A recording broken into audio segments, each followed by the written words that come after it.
السلام عليكم طلاب، شلونكم؟ يا رب تكونون بألف خير وسلامة. وياكم ست نور طالب الشريف في تدريسية مادة الأجهزة الطبية المرحلة الرابعة كلية الإسراء الجامعة.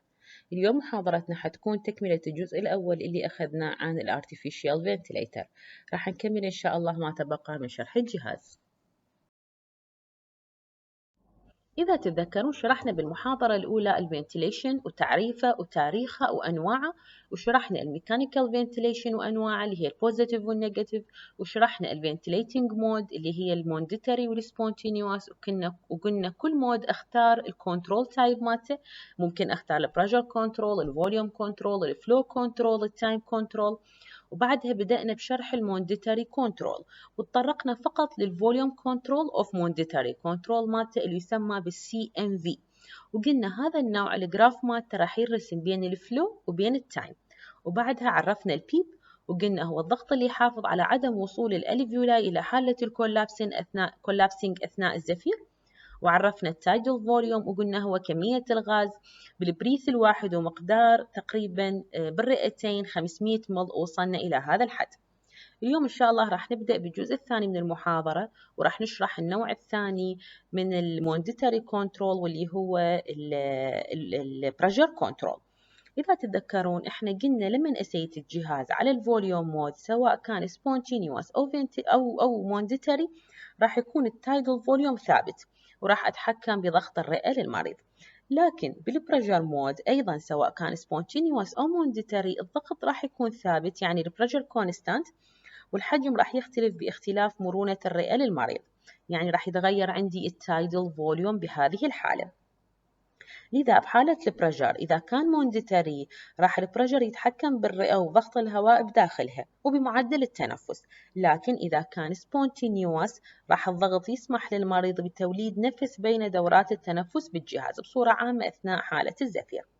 خلينا نقرأ Monitory Pressure Controlled Ventilation PCV. The PCV mode is used for monitory pressure control ventilation with a fixed pressure level، يعني البريشر level عندي ثابت. This mode is used on patients who have no spontaneous respiration. اوكي، الاشخاص هنا ما عندهم spontaneous respiration، فالبيشنت راح يعتمد بصورة تامة على المونديتري مود.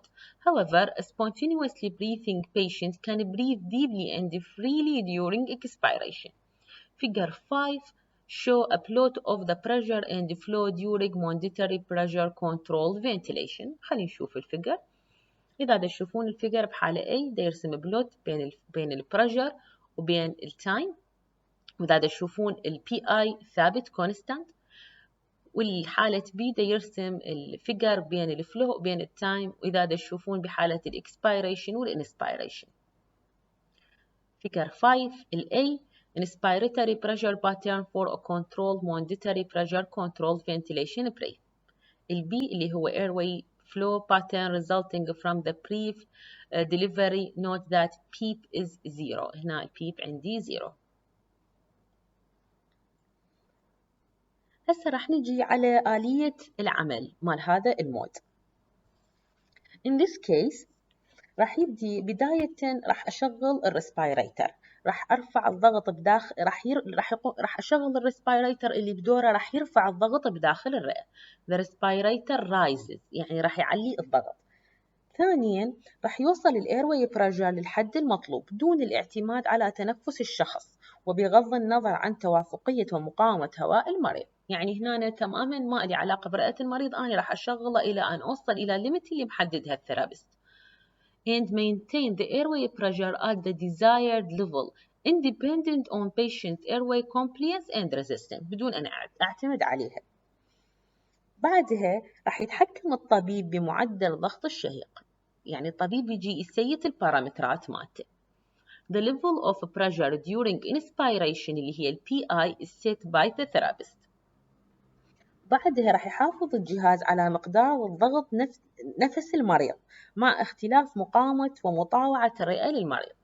While the ventilation maintain the same pressure trajectory for a patient with different respiratory resistance and compliance. راح يعتمد مسار الفلو على ميكانيكية الجهاز التنفسي لكل مريض، لذلك الفلوت من شخص لآخر راح يكون مختلف.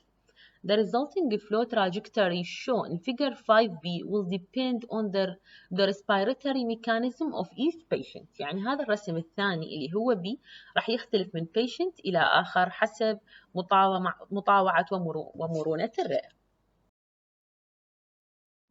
بالمانديتري تايب فنتيليشن التركيز أكثر على الفوليوم فنتيليتنج أكثر من البريشر فنتيليتر باعتباره أكثر شيوعاً.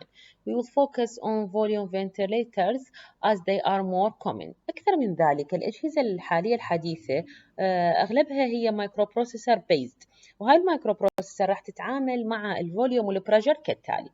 In a microprocessor based ventilator التشابه بالتعامل بين الفوليوم وبين البريشر هو بالميكانيزم. الميكانيزم اللي يتعامل بها مع البريشر هي نفس الميكانيزم اللي يتعامل بها مع الفوليوم. The mechanism for delivering mandatory volume and pressure controlled ventilation has many similar main components. بينما الاختلاف هو بالكنترول algorithm، يعني بخوارزميات التحكم اللي تتحكم بتوصيل الأنفاس للمريض. The primary differences lies in the control algorithms governing the delivery of the breathing to the patients.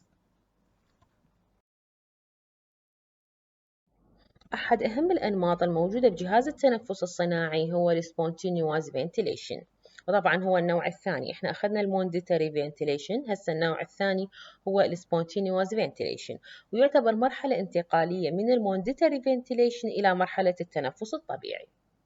An important phase in providing respiratory therapy to recovering pulmonary patient is weaning the patient from the respirator. لما يبدأ المريض بالتعافي التدريجي لازم جهاز الفنتيليشن يسمح للمريض بالتنفس الطبيعي عن طريق التحكم بمجموعة من البارامترات اللي راح نشرحها. As the patient recovers and gains the ability to breathe independently, the ventilator must allow the patient to initiate a breath and control. راح يتحكم بمجموعة بارامترات وهي البريثنج ريت والفلو ريت والتايدل فوليوم.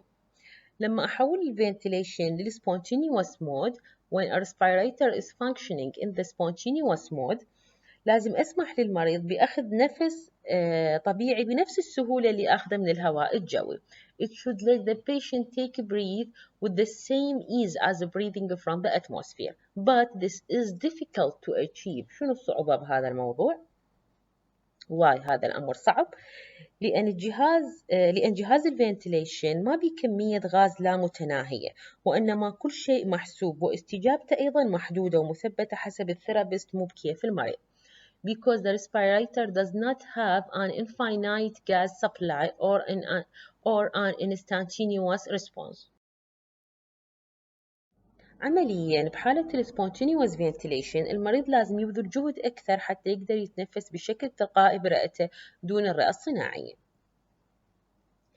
The patient generally has to exert more effort to breathe spontaneously on a respirator than from the atmosphere.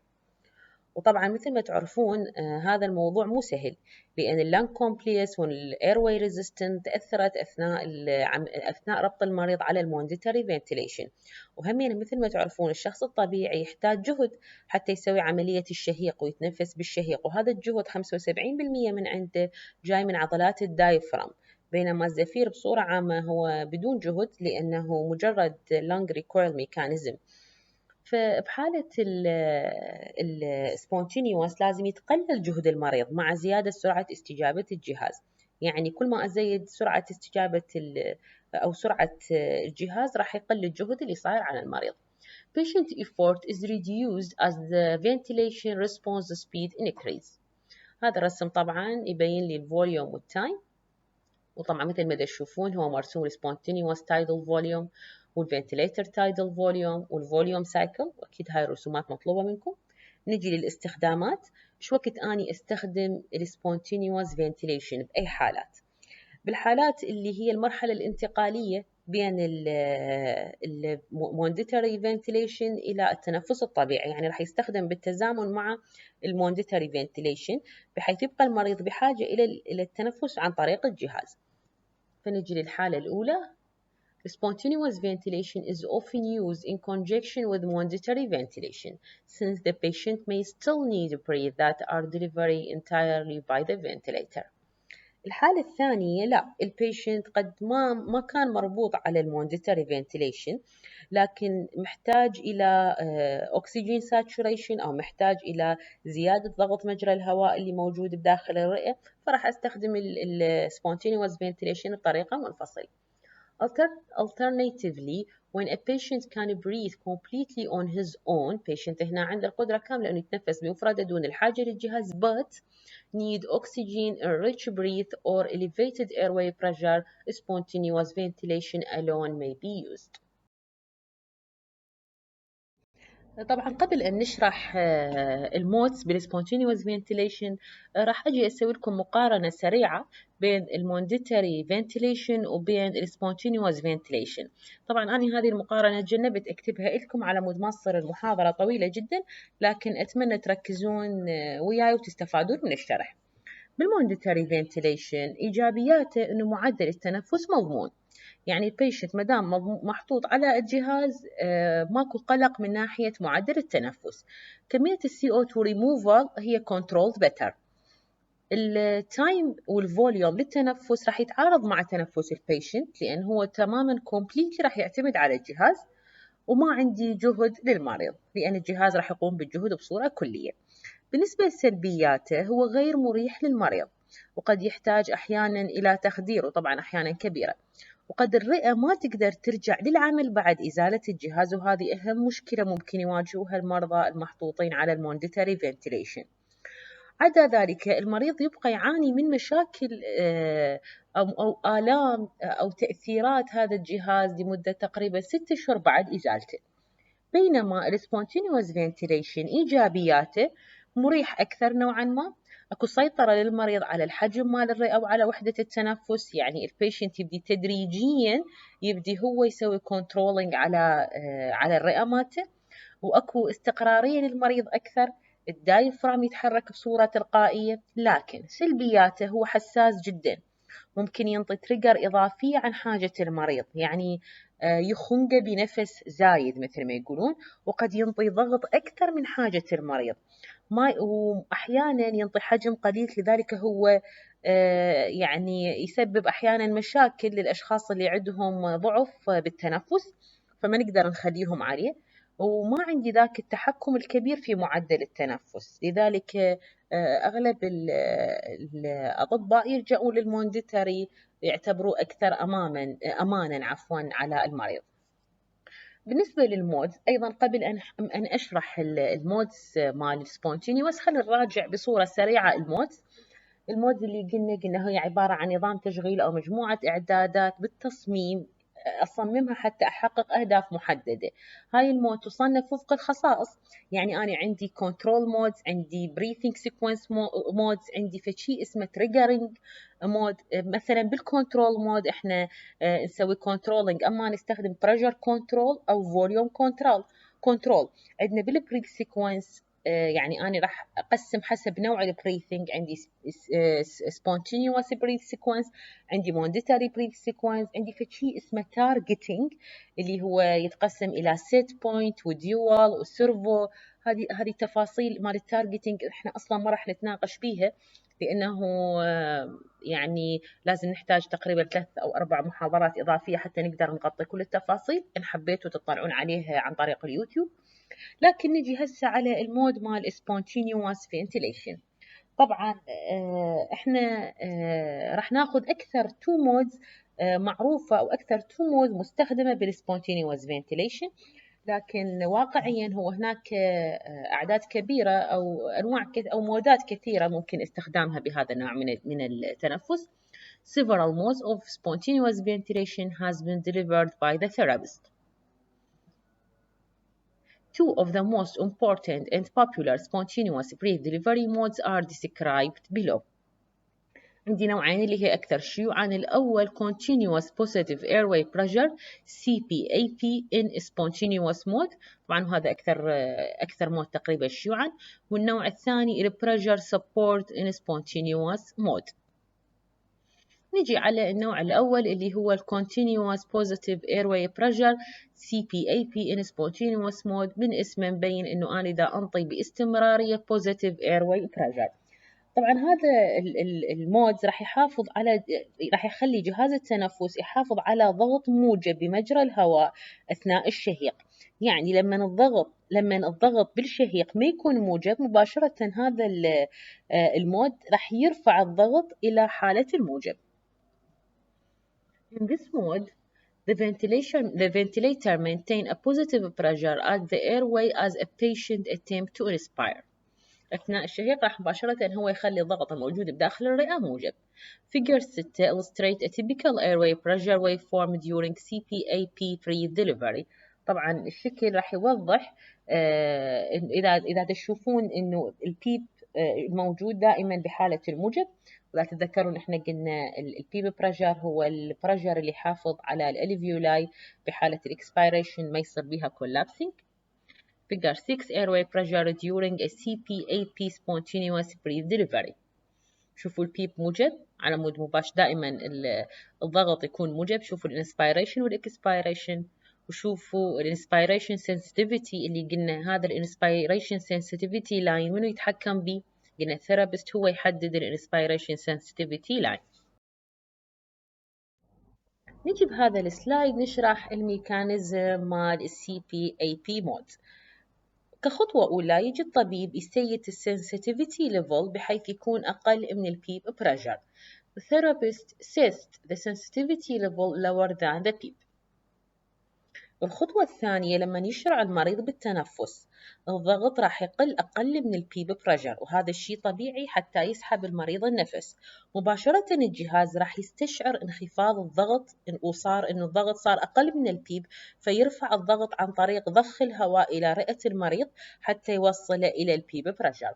When the patient attempts to breathe, the pressure drops below the sensitivity level, and the ventilator responds by supplying breathable gases to raise the pressure back to the PEEP level.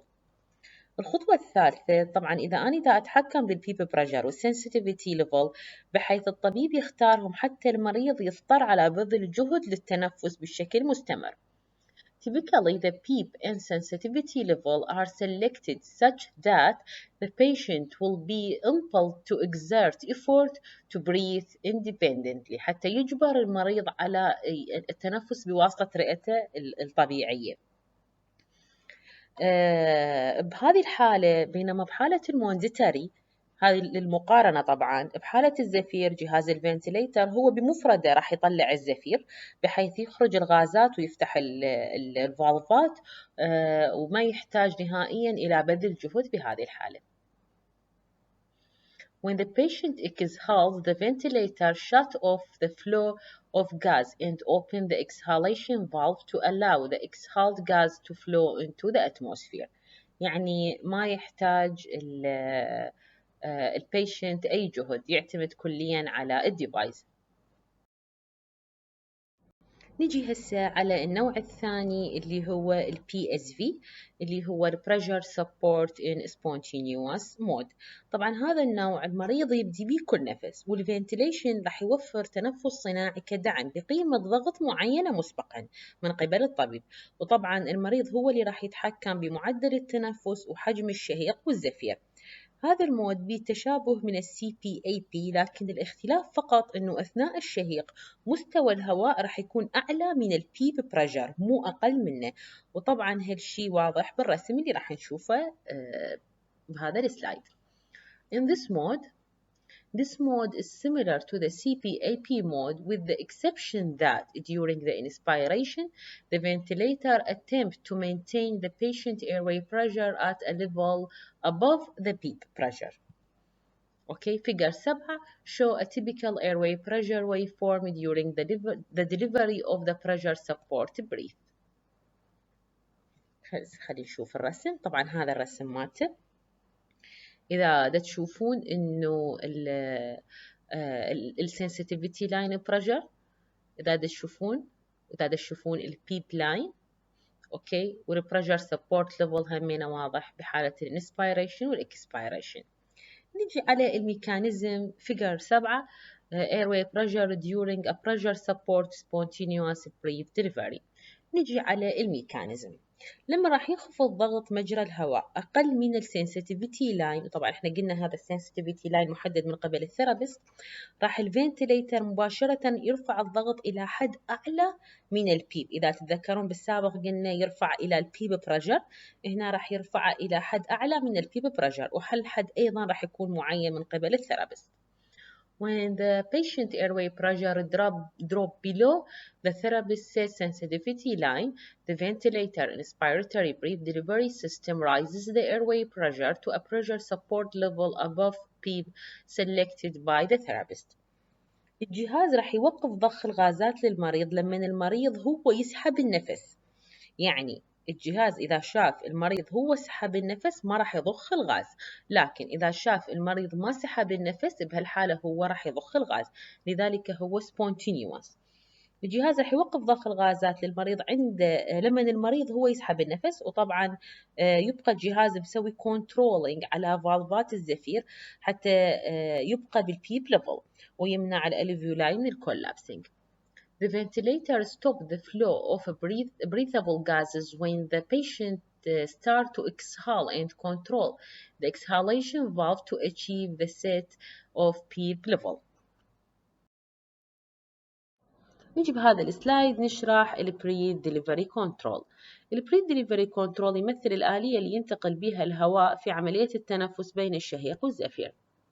It is referred to the mechanism by which the phase of the breath switches from inspiration to expiration. طبعا 4 أنواع هو اللي هو pressure control وبالmandatory ventilation modes والspontaneous ventilation modes، الvolume control والflow control والtime control، وكل واحد بيهم المandatory ventilation mode والspontaneous ventilation modes. نجي للبروسيجر. البري ديليفري كنترول يبدأ بعملية تخزين الهواء المضغوط والأكسجين اللي راح أستخدمه بالتنفس بخزانات ضغط عالي، وهسه راح نشوفهم بالرسم اللي موجود بالسلايد اللي بعده. توصل عملية الخزن أو الضغط بها إلى 1400 كيلو باسكال تقريبا. Compressed air and oxygen are normally stored in a high pressure tank 1400 كيلو باسكال. طبعا هذا التانك يتوصل بفتحات الفنتيليشن اللي هي فتحات الدخول واللي شفناها بالمحاضرة الأولى، ومرات يتم استخدام الاير كومبريسر بدلا من التانك. The tank attached to the inlet of the ventilator. In some ventilators an air compressor is used in place of compressed air tank. موضوع خلط الغازات مختلف، كل شركة مصنعة مصممة الأجهزة التنفسية الخاصة بها أنواع مختلفة من أنظمة مزج الغازات والقياسات مالتها. Manufacturers of respirator has designed a variety of blending and metering device. المهمة الأساسية اللي يقوم بها جهاز الفنتيليتر هي تغذية المجرى الهوائي بكمية التنفس المطلوبة من الأكسجين وتوفير الحجم الكافي للشهيق والزفير وحسب رأي الطبيب المعالج. The primary mission of the device is to enrich the inspiratory airflow with the proper level of oxygen and to deliver a tidal volume according to the therapist's specification. طبعا من دخلت المايكرو بروسيسور بعمليات التحكم وبالأنظمة الموجودة مع الأجهزة، من ضمنها أجهزة القياس اللي موجودة بأجهزة التنفس، دخلت الصمامات الكهروميكانيكية واللي كانت لها التأثير الإيجابي الكبير على الأجهزة التنفسية بالذات. With the introduction of microprocessor for control of metering device, electromechanical valves have gained popularity. نجي بهذا السلايد نشرح البلوك دايجرام الخاص بالبري ديليفري كنترول بحالتيه السبونتينيوس والمونديتري. مثل ما تشوفون على جهة اليمين ينحط التيوب بالبيشنت ماوث وبي تو واي، واحد للإنسبيريشن والثاني للإكسبيريشن. نجي على حالة الشهيق، نبلش شرح حالة الشهيق من جهة اليسار بالجانب العلوي. مثل ما تشوفون اكو compressed air source and regulator وعندي compressed oxygen source and regulator. دول الاثنين راح يفوتون بالبلندنج and metering، يعني هنا راح تتم عملية خلط الغازات اللي راح أوديها إلى البيشنت بعملية الشهيق. راح يمر عن طريق الاير فلو سنسر والاكسجين فلو سنسر الى الاير فالف والاكسجين فالف، وذول اثنيناتهم طبعا بيهم فيدباك راح نشرحها بعد شويه، وهذول راح يتم السيطره عليهم عن طريق المايكرو بروسيسور اللي هو راح يسوي عمليه الكنترولينج للبريث ديليفري سيستم. المايكرو بروسيسور بجزئين، جزء مسؤول عن الاير اند اوتو فلو كنترول، وجزء مسؤول عن الاير واي بريشر كنترول. ذني الثنين منو راح يتحكم بيها؟ راح يتحكم بيهن الثيرابيست. الثيرابيست هو اللي راح يفوت اذا ما تشوف مكتوب الثيرابيست انتر فوليوم كنترول بريث والثيرابيست انتر بريشر كنترول بريث، يعني هو راح يتحكم سواء كان بالبريشر او بالفوليوم. راح يتحكم عن طريق الاير اند اوتو فلو كنترول بالبارامترات التاليه اللي هي الريسبيريشن ريت فلو تراجيتوري، التايدل فوليوم، الاكسجين ساتوريشن، البيك فلو والبيب. وبحاله الاير واي بريشر كنترول راح يتحكم ايضا بالريسبيريشن ريت، الانسبيريشن بريشر، والاوتو ساتوريشن والبيب بريشر. بحالة السبونتينيوس الثيرابيست أيضا لازم يتحكم بالبيبي بريشر سبورت ليفل سنسيتيفيتي، يمكن تتذكرون احنا شرحناها سابقا. بعد أن يتم عملية الكنترول على الغازات راح يتم إعطائها للبيشنت، وطبعا عندي فيدباك على مود ما تصير عندي عملية الكولابسينج بالألفيولات. وإذا تشوفون عندي البريشر سنسينج تيوب، وعندي الاكسهاليشن فالف هذا المسؤول عن عملية سحب الهواء بحالة الاكسبيريشن. خلينا نحكي شوية عن الفالفات. يتم وضع صمامات الهواء والأكسجين بحلقات تغذية، يعني عمليات فيدباك مغلقة مع سنسرات حتى أقيس تدفق الهواء والأكسجين. راح يتحكم المايكرو بروسيسور بكل الفالفات الموجودة بعملية الشهيق والزفير. بعملية الشهيق راح يتدفق الأكسجين بحالة المونديتري والسبونتينيوس، ومن راح ينتهي بعدها راح يتم إغلاق صمامات الزفير حتى أبدي بعملية الزفير. المايكرو بروسيسور راح يشغل صمام الزفير حتى يحقق ضغط البيب المطلوب. السنسر مال الضغط اللي يكون مسؤول عن مجرى الهواء اللي هو الاير سنسر اللي بدنا نشوفوه بالجانب الايمن، راح يولد اشاره الفيدباك اللازمه حتى اقدر احافظ على ضغط البيب المطلوب اللي احنا حكينا بيها، واللي قلنا هو راح يحافظ على مستوى الاير بريشر سبورت ليفل اثناء عمليه السبونتينيوس فنتيليشن. اذا التحكم اغلبه راح يتم، او كل التحكم راح يتم عن طريق المايكرو بروسيسور. بس بحالة المونديتري راح تفرق عن حالة السبونتينيوس. بحالة المونديتري الفالفات هي راح تكون مسؤولة إلكترونيا حتى تسمح بتدفق الغازات للبيشنت. هسه راح نجي نقرأ الكلام اللي شرحناه بالسلايد السابق. كخطوة أولى the airway and oxygen valve are placed in a closed feedback loop with the air and oxygen flow sensor مثل ما تتذكرون شفناه بالجانب الأيسر العلوي من الفيجر السابق. The microprocessor control each valve to deliver the desired inspiration air and oxygen flow for monitory and spontaneous ventilation. يعني المايكروبروسيسور هو راح يكون مسؤول عن الكنترولينج لكل الفالفات بحالة السبونتينيوس بحالة المونديتري. هسه نجي على حالة الشهيق. During inhalation the exhalation valve is closed، أكيد صمامات الزفير راح تغلق to direct all the delivered flow to the lung. When exhalation starts, the microprocessor actuated the exhalation valve to achieve the desired PEEP level حتى أوصل إلى البيب level. احنا قلنا هذا مهم جدا. The airway pressure sensor shown in figure on the right side of the figure 8 إذا تتذكرون شفنا airway pressure sensor generate the feedback signal necessary for maintaining the desired PEEP in both monitory and spontaneous mode. بالحالتين إذا تتذكرون إحنا شرحنا قلنا البيب بحالة المونديتري يختلف عن البيب بحالة السبونتينيوس، راجعوها وشوفوا الفرق. The airway pressure support level during spontaneous breath delivery. إذا تتذكرون قبل سلايدين شرحنا البريث ديليفري كنترول وقلنا أنواعه اللي هو البريشر كنترول والفوليوم كنترول والتايم كنترول والفلو كنترول، وقلنا كل واحد من هذني الكنترول بيهن أنواع اللي هو يكون خاص بالسبونتينيوس وخاص بالمونديتري. لذلك هسه احنا راح نجي نشرح السبونتينيوس والمونديتري متضمنا أنواع. راح نبلش بالنوع الأول، أو قبل أن نبلش بالنوع الأول خلينا نراجع مصطلحات سريعة احنا طرقنا لها بالسلايدات السابقة. نجي مصطلح CPAP، وقلنا هذا المود هو راح يكون المود الإيجابي، هذا وظيفته مع السبونتينيوس، بس المريض يجر النفس هو أوتوماتيكيا راح ينطي بوش ويوصل المريض للضغط المطلوب. CMV هذا راح يكون خاص للمرضى الغير قادرين على بدء عملية التنفس. PSV هذا خاص مال العمليات، أو بالضبط يستخدموا أكثر لعمليات الأطفال اللي قلنا يعتمد على الضغط والحجم. والبيب قلنا اللي ينطي ضغط إيجابي مستمر عند نهاية كل زفير.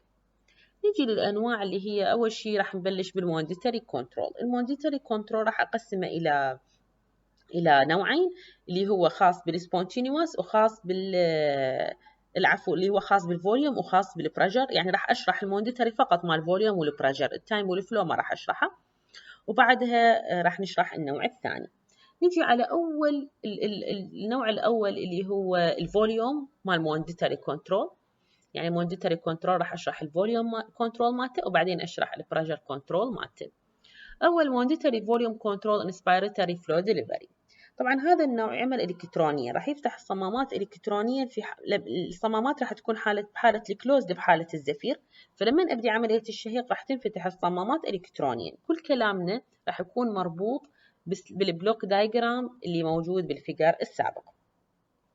فهذا راح يفتح الفلو، كانت الصمامات مغلقة راح تنفتح الصمامات، راح ينفتح الهواء يروح للمريض يعني بصورة أوتوماتيكية. The electronically actuated valve open from a closed position to allow the flow of blending gases to the patient. إذا تتذكرون بالبلوك دايجرام السابق قلنا الغازات راح تطب للبلندر، هذا البلندر راح يودي الهواء إلى البيشنت. فأني كانت عندي closed position راح تصير أفتحها open from a closed position وأسمح للهواء بالدخول إلى البيشنت. المرحلة الثانية راح يعتمد التحكم بالتدفق بهذه الفالفات عن طريق المواصفات اللي يحددها الثيرابيست. The control of the flow through each valve depends on the therapist specification for the mandatory breath. يعني هذا الثيرابيست راح يحدد هذه البارامترات اللي هم موجودة كانت بالرسم السابق. راح يحدد الريسبيريشن ريت، راح يحدد التايدل فوليوم، راح يحدد البيك فلو، راح يحدد الفلو ويف فورم، راح يحدد الاكسجين كونسنتريشن اوف ذا ديليفري بريث، وراح يحدد البيب. هذين البارامترات يحددهن الثيرابيست، لكن منو راح يسوي عليهن كنترول؟ خلينا نجي نشوف. ملاحظة، إذا تشوفون إذا تذكرون بالرسم إحنا قلنا البيب راح يختار الطبيب بحالة المونديتري، بحالة التدفق فقط راح يحدده بحالة المونديتري، بينما بقية البارامترات راح يحددها المايكرو بروسيسور. As shown in figure 8, it is noted that the PEEP selected by the therapist in the mandatory mode, it is only used for control of exhalation flow.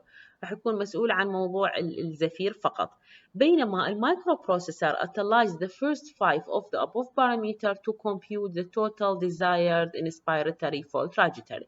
يعني الخمس بارامترات راح يتحكم بيها منه؟ راح يتحكم بيها المايكرو بروسيسور، بس البيب ليفل راح يتحكم به الثيرابيست. هو الثيرابيست راح ينطي الليفلات لهذه البارامترات، لكن المايكرو بروسيسور هو راح يكون مسؤول عن عملية الكنترول، بينما البيب ليفل هو راح يكون اختصاص الثيرابيست، يدخله بصورة بالمونديتري يحدده يلا يدخله على المايكرو بروسيسور. هسه نجي على النوع الثاني من المونديتري كنترول وهو البريشر كنترول. البريشر كنترول راح أقسمه إلى قسمين: pressure controlled flow delivery، ال A اللي هو expiratory pressure control والinspiratory flow delivery. نجي على ال pressure controlled inspiratory flow delivery. طبعا احنا كل شرحنا راح يكون معتمد على البلوك دايجرام اللي شفناه قبل سلايدين. The therapist entry for a pressure controlled ventilation is shown in figure 8. بالفيجر راح تشوفون المداخل اللي يحدد بيها الثيرابيست الأشياء اللي تخص البريشر. The total desired flow is generated by a closed loop controlled called as airway pressure controller. شفتوا الايرواي بريشر كنترولر ايضا بالبلوك دايجرام اللي يكون موجود بجزء المايكرو بروسيسور واللي راح يحدد لي التوتال ديزايرد فلو. The controller use the therapist selected inspiratory pressure, respiratory rate, respiratory ratio to compute the desired inspiratory pressure trajectory. يعني ال inspiratory pressure trajectory راح يتحدد عن طريق هذه البيانات اللي موجودة بالكنترولر. The trajectory serve as the controller reference input. The controller then computes the flow necessary to make the actual airway pressure track the reference input.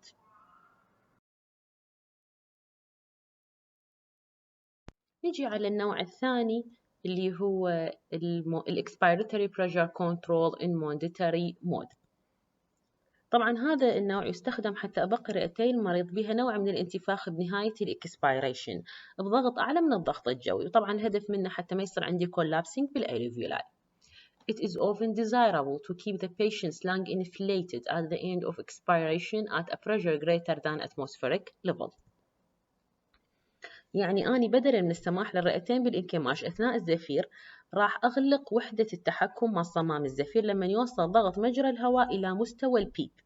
يعني بس أوصل للبيب أنا أوقف الزفير حتى ما تفرغ الرئة تماما ويصير عندي collapsing بالألفيولاي.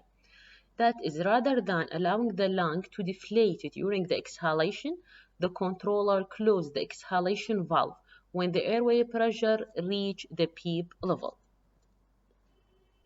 وهسه بحالة الزفير أو بداية الزفير راح يوقف الفنتليتر الفلو لللنج، وبالتالي يتم تنظيم ضغط مجرى الهواء عن طريق التحكم بتدفق غازات الزفير للمريض من خلال صمام الزفير. أعيد، يعني بحالة الزفير أو بداية الزفير راح يوقف الفنتليتر الفلو لللنج هاي بالزفير، وبالتالي يتم تنظيم ضغط مجرى الهواء عن طريق التحكم بتدفق غازات الزفير للمريض من خلال صمام الزفير.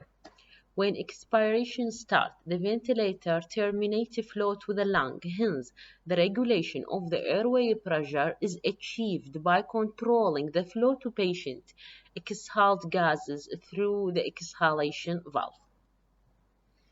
هسه نجي على الأجهزة الحديثة اللي تستخدم المايكرو بروسيسور as a controller. طبعا هاي أقدر أنا أستخدم صمام إلكتروني هو يقوم بهاي المهمة، وطبعا هذا باستجابة مناسبة، يعني يعطي مثلا تقريبا 20 ثانية قبل النهاية حتى تنظم الوصول للبيب ليفل. In a microprocessor-based ventilator, an electronically actuated valve can be employed that has adequate response اللي هو 20 ملي سكند rise time to regulate PEEP. يعني هذا هو راح يكون مسؤول إنه أنا قبل ما أوصل للبيب ليفل ب20 ثانية راح يوقف. ولهذا الغرض راح يتم قياس الضغط اللي موجود بالبيشنت بريث ديليفري سيركت باستخدام محول الضغط اللي هو الترانسديوزر. يعني أنا أخلي الترانسديوزر هذا مقياس على مود يقيس الضغط قبل أن يوصل للبيب، على مود يحوله على مود أستخدم المايكرو بروسيسور base ventilator ينظمه.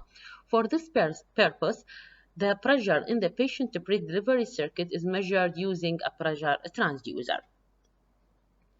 طبعا شو راح يسوي المايكرو بروسيسور؟ راح يفتح بداية الصمام الخاص بالزفير بالكامل حتى يقلل مقاومة الزفير.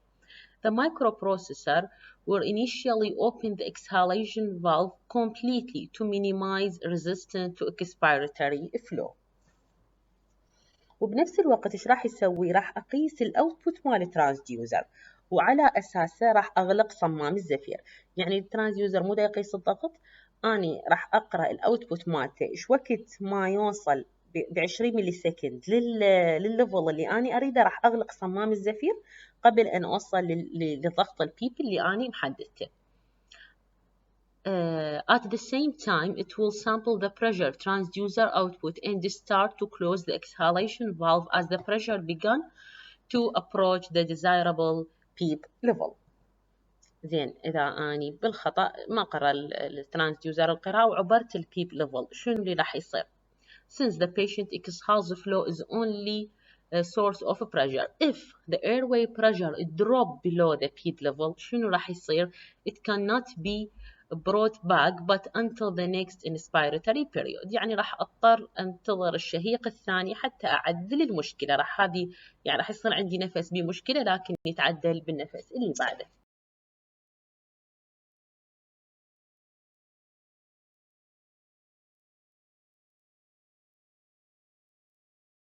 كملنا بالسلايدات السابقة المانداتوري بري ديليفري كنترول. هسه راح نجي على السبونتينوس بري ديليفري كنترول، وأيضا راح نعتمد بشرحنا على البلوك دايجرام عفوا اللي هو فيجر 8 اللي قلنا هو خاص أو يشمل الاثنين يعني السبونتينوس والمانداتوري. طبعا إذا تتذكرون أكو فد تيوب ناعم مثل ما تشوفون، هذا كان موجود على الجزء الأيمن العلوي بالفيجر. طبعا هذا التيوب هو عبارة عن أنبوب ناعم قطر 5 ملم، راح يكون مسؤول عن السنسنج، أو هو عبارة عن بريشر سنسر مسؤول عن نقل الإشارة مال اير بريشر من مجرى الهواء مال المريض إلى الترانسديوزر اللي موجود بالفنتليتر أو اللي موجود قبل الدخول للمايكرو بروسيسور. The small diameter 5 mm pressure sensing tube shown on the right side of the figure 8 pneumatically transmit the pneumatic pressure signal from the patient's airway to a pressure transducer placed in ventilator.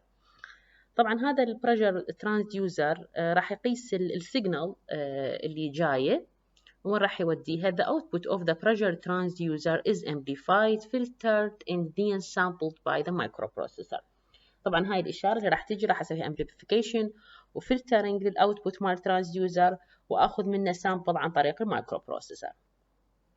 بعدها هذا المايكرو بروسيسور طبعا إذا تتذكرون مكانه وهذا البلوك المنقط وهذا المايكرو بروسيسور راح يستقبل الكنترولر الثيرابيست انبوت. يعني هذا الكنترولر راح ياخذ ثيرابيست انبوت باللي يخص السبونتينيوس بريث كاركترستيك مثل البيب ليفل او السنسيتيفيتي او الاوتو كونستريشن.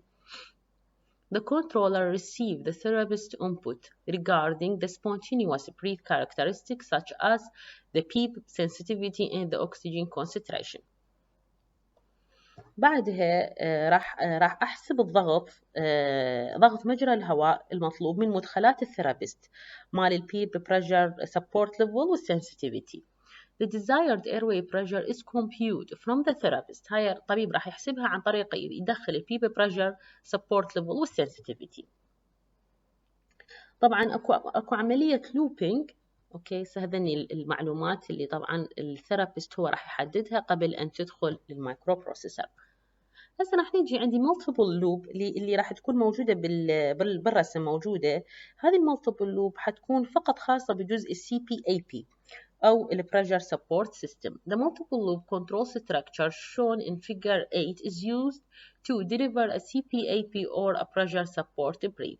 ال CPAP تذكرون احنا قلنا يستخدم بحالة spontaneous فقط.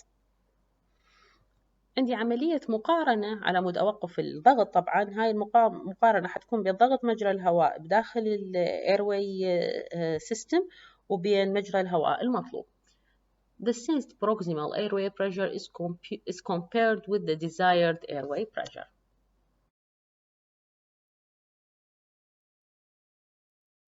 بعدها راح يتحكم الايرواي بريشر كنترولر بضغط الهواء أو بضغط مجرى الهواء عن طريق حساب التوتال inspiratory flow level حتى أرفع ضغط مجرى الهواء للضغط المطلوب. The airway pressure controller compute the total inspiratory flow level required to raise the airway pressure to the desired level. زين شنو عمل هذا الليفل أو شنو الهدف من وجود هذا الليفل؟ This flow level serve as a reference input on or a total desirable flow for the control loop. يعني هذا عمله راح يرفع مستوى الهواء ويعتمده كريفرنس انبوت حتى يسوي كنترولينج للفلو اللي موجود بداخل اللوب. وبالتالي بشكل عام أنا ممكن يختلف مسار الفلو بالسبونتينيوس بكل حالة، لأن هذا راح يعتمد على التنفس اللي يحدده البيشنت بنفسه. Hence, in general, the desirable total flow trajectory for the spontaneous pre-delivery may be different for each inspiratory cycle، لأن البيشنت هو راح يتنفس بكيفه، فهذا ممكن يختلف بين سايكل وسايكل. عندي مجموعة من الحالات اللي ممكن أواجهها أثناء الكنترول أو البري ديليفري كنترول أو السيتنج مالته. واحدة من عندها إذا الثيرابيست مثلا حدد الأوتو كونستريشن أكثر من 21.6% شنو راح يصير؟ if the operator has a specified oxygen concentration greater than 21.6 اللي هو the atmospheric air oxygen concentration of the ventilator air supply. شو راح يصير عندي؟ الكنترولر راح يقسم هاي القيمة بين الاير وبين الاوتو فلو ريت.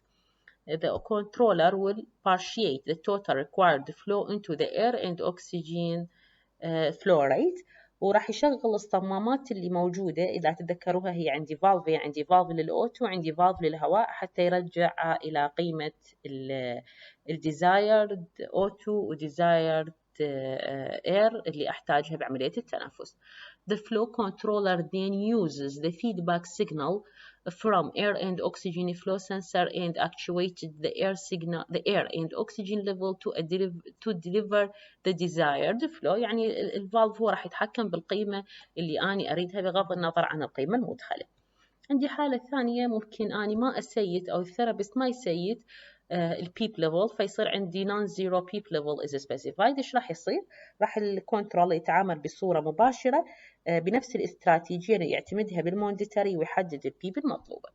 The same control strategy as the one desired for monetary breath delivery can be used to achieve the desired peep. نجي بهذا السلايد نختصر اللي شرحناه بالمحاضرة الأولى والثانية بكم سطر. طبعا أنا راح أقراهم فقط، ما راح أشرحهم لأن هي مختصرة نفسها الكلمات، وهي عبارة عن مختصر لكل ما فات.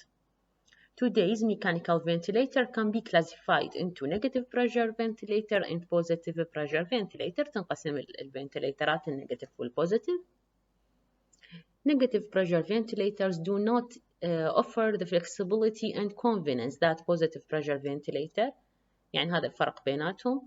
Provide hence they have not been very popular in clinical use. لهذا السبب ال positive pressure ventilator هو الشائع.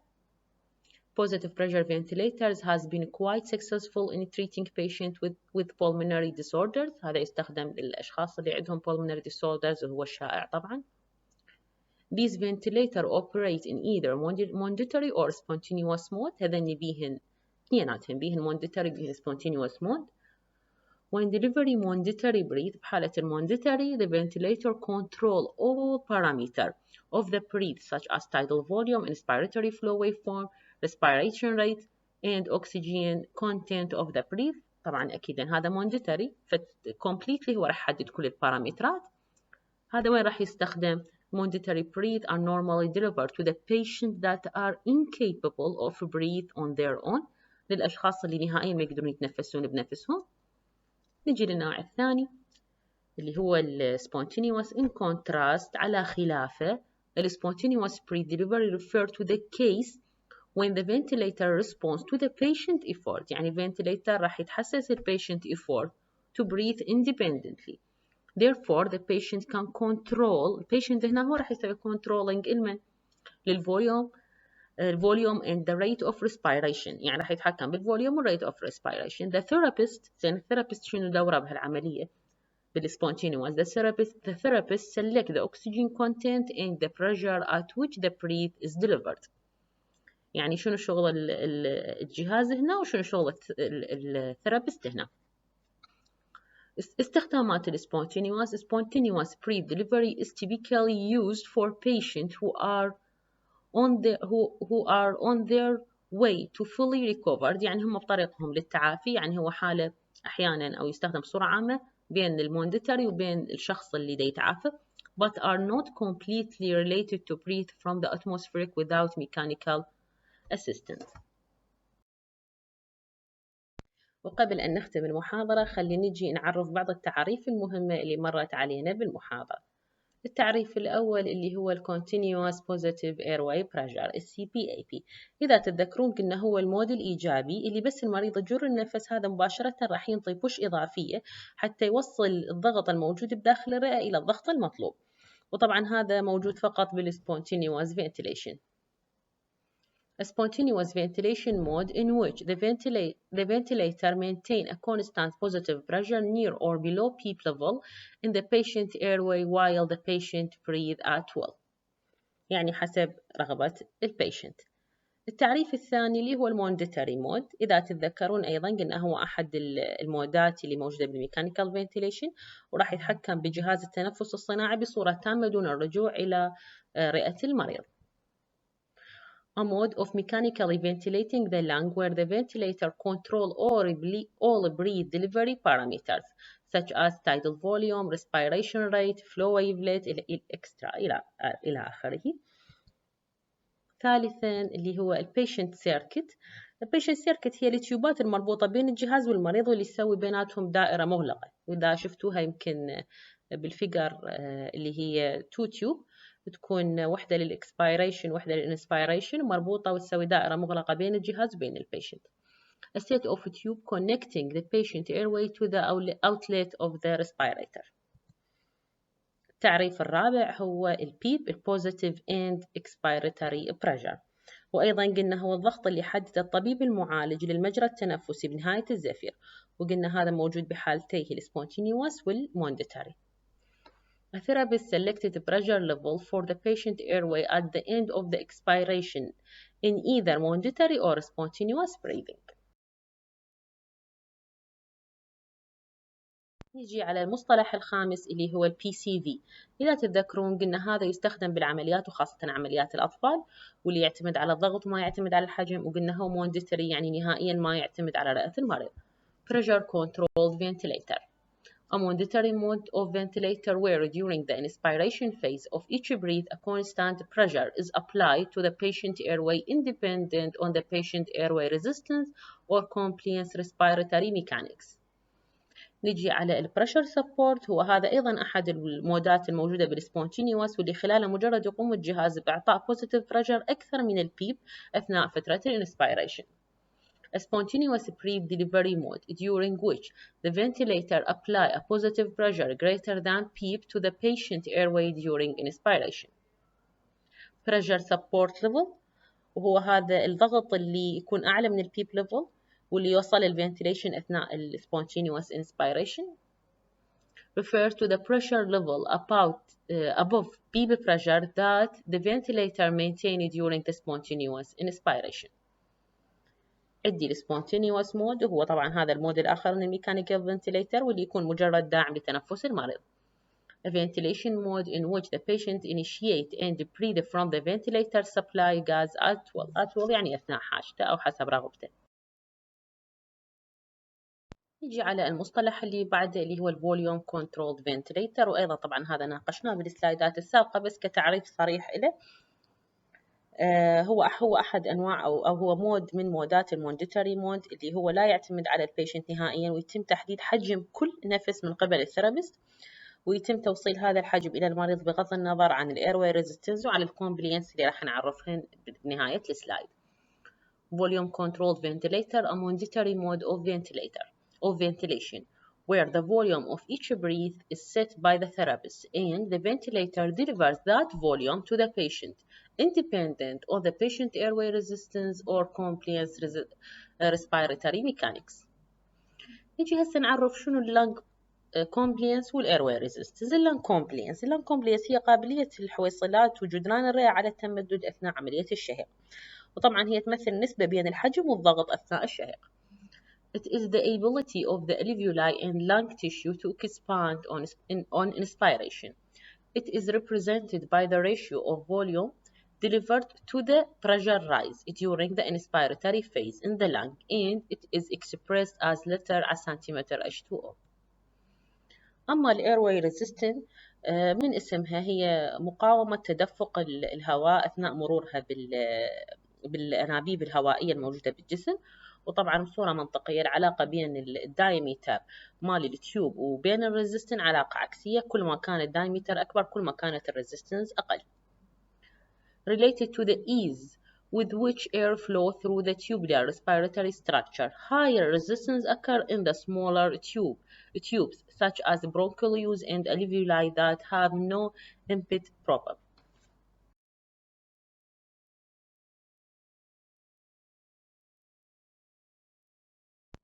ولهنا نكون وصلنا وياكم إلى نهاية المحاضرة، إن شاء الله تكونوا استفادتوا منها. إذا عندكم أي ملاحظة أو استفسار اكتبوا بالتعليقات بالكلاس روم. وكانت وياكم نور طالب الشريفي، وشكرا لحسن إصغائكم.